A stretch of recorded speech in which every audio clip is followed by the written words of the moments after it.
Hey everyone! In this tutorial I'm going to show you how I make these cute paw print pendants.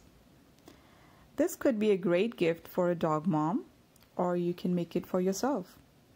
So stay tuned and don't forget to like and subscribe and share with your friends.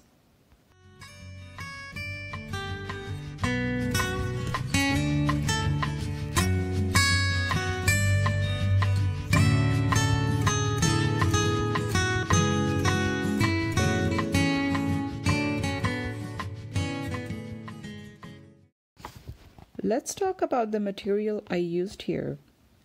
Manicure stylus for dotting and a flat brush for your base coat.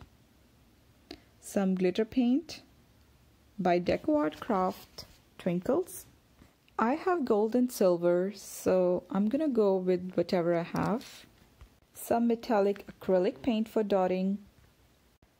I'm gonna write all the paint details in the description box for your convenience.